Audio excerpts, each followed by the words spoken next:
broadcast network, AfterBuzz TV. Over 20 million weekly downloads in over 150 countries, and your number one source for after-show entertainment.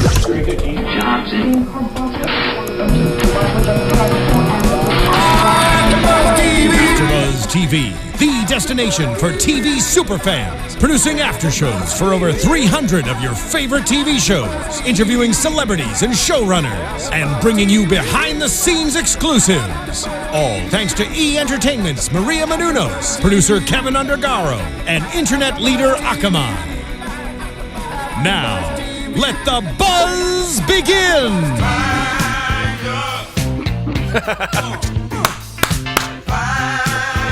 Yes. Yep. I love it. Welcome to the world's #1 Hell's Kitchen After Show, a special edition. My name is Leo Quinones, and we are proud to be right here on the AfterBuzz TV Network. Thank you, Kevin Undergaro, Maria Menounos. Really cool. Now, we're going all over the world. Thank you for downloading us on iTunes in every single country. It's a big thrill. So, let's get to it. Season 14. 13 chefs competing. Well, unfortunately, somebody has to go every single week. And you know what? We're there on the highway picking up the bloody carcass. That's what we do. Well, at least someone's got a good sense of humor about it. Please welcome to the Hell's Kitchen After Show last night's walk-away contestant, Brendan Pelley. Brendan, thank you so much for being on the After Show. Hey, thanks for having me. So you're walking out of there, and you said, Chef Ramsay made a mistake. Do you still think that, brother?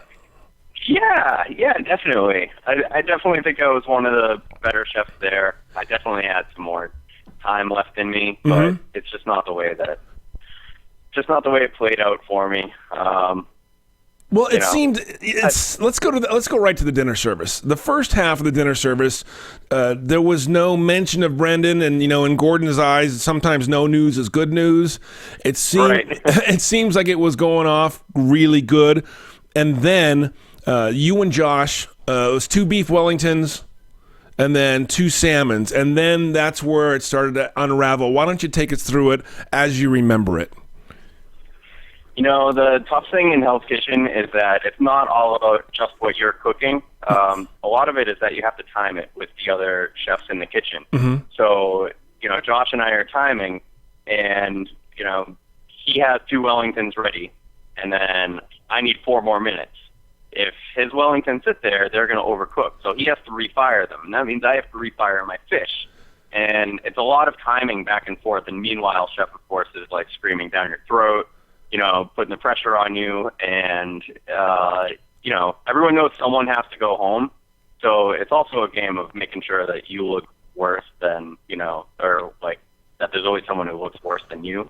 So, Josh was gunning for me too. Have you ever done that kind of volume of fish before? Because at one point the camera just showed you with, every kind of sea animal in front of you. It was crazy. Yeah. Well, I do cook a lot of volume in the real world, but it's different in Hell's Kitchen. It's it's volume, but it's all at once at breakneck speed. Hell's Kitchen is definitely harder than working in a normal restaurant. A lot of people don't talk about this, Brendan. The quality of the ingredients that Gordon Ramsay has at the ready. So these pieces of fish are extraordinarily expensive, right? Yeah, they really are. It was Alaskan halibut and beautiful Pacific salmon, and just gorgeous stuff. Yeah. Do you think you could have been ready to be the head chef at Caesar's Palace, Atlantic City, had you won Hell's Kitchen? Yeah, definitely. I know I could. You could. I understand the confidence is there, but it seems like, Gordon was looking for a guy to lead, and do you think that he may have cut you? Well, we talked about this in the beginning. So you think he cut you prematurely, but it seems like you were having your hands full with that fish station. How about all of, Caesar's Atlantic City? Wouldn't that have been a tremendous challenge for you? No, I mean, I think that if you're, running a hotel, you have a huge team, and it's all about, having your team members work together. Sure. And Hell's Kitchen is it's definitely different. You're under a lot of different pressures. Right. Other than, just cooking a couple pieces of fish. So. Well, let's talk about the dorm deliberation before the ceremony. And Millie, Chef Millie, really. Oh, Millie. He just went, and I think you said it right in the confessional. What did you say in the confessional about Millie's tirade? What I think I said that I think it was kind of misdirected anger. Right. Like I think Millie had a lot of emotions just really boiling up, because me and Millie are good. Like, we're still friends. Like after that, and we were friends in Hell's Kitchen too. Mm-hmm. I just think that we had lost so many times, and she just has a lot of, I don't know, he had a lot of pent up anger boiling up, and she just needed to let it out. Mm-hmm. Unfortunately, I was the one he let it out on. Yeah. So, but it is what it is. Me and Millie are cool now. What was your coolest moment in your reward time at Hell's Kitchen? Oh man, the trip to Malibu was amazing. It was amazing. You only see a little part of it, but we were. I mean, I had never actually been to California until being in Hell's Kitchen. So everything was new to me, and it was just it was amazing. It's so beautiful there. Vineyards and avocado trees and olive trees and a lot of stuff that you don't see in Boston. So it was pretty amazing. Do they let you get hammered, or do they have a control on how much you guys drank? No, they don't want you to get hammered. They want you to behave. Well, anyone? I don't think that would make for a very good dinner service. Anyone misbehave? Come on. I think Brett was letting loose a little bit. No kidding? How? Wait, the statute of limitations has run out. This was like 2 years ago. Come on, Brendan, throw down. How did Brett get wild? Let's hear it. Throw it out. He let loose a little bit.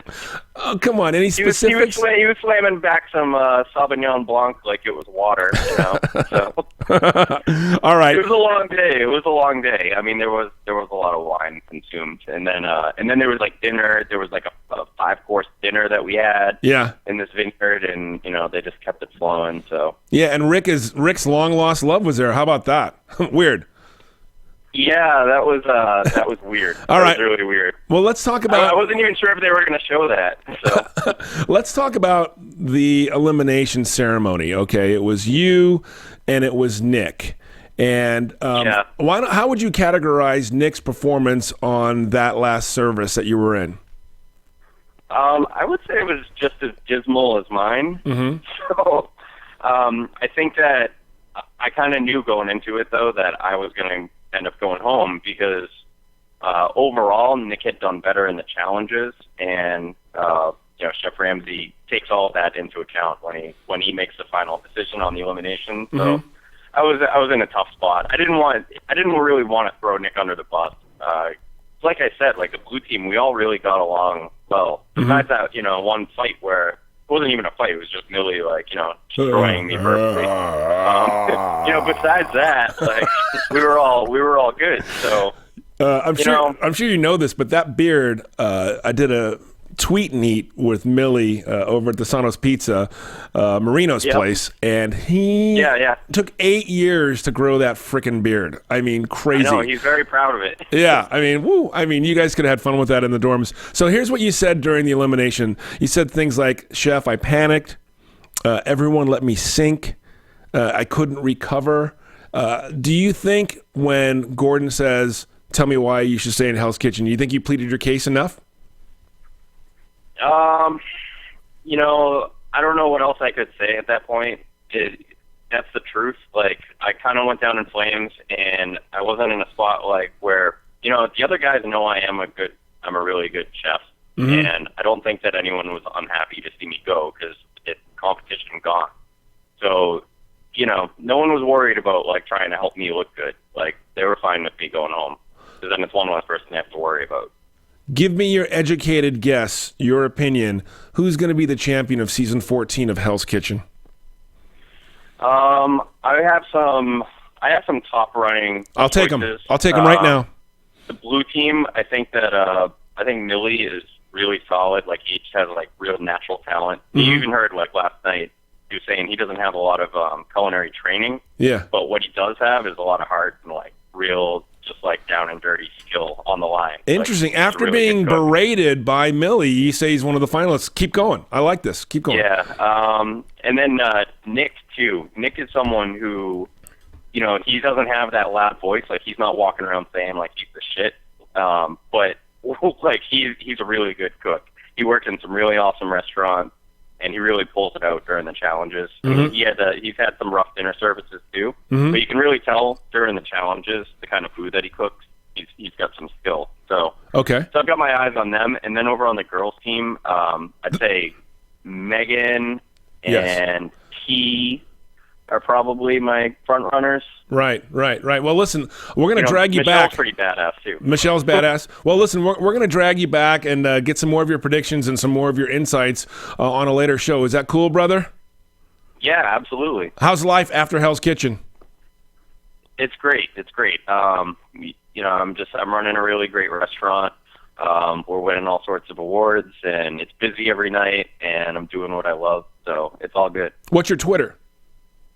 At Bowl of Tripe. One more time?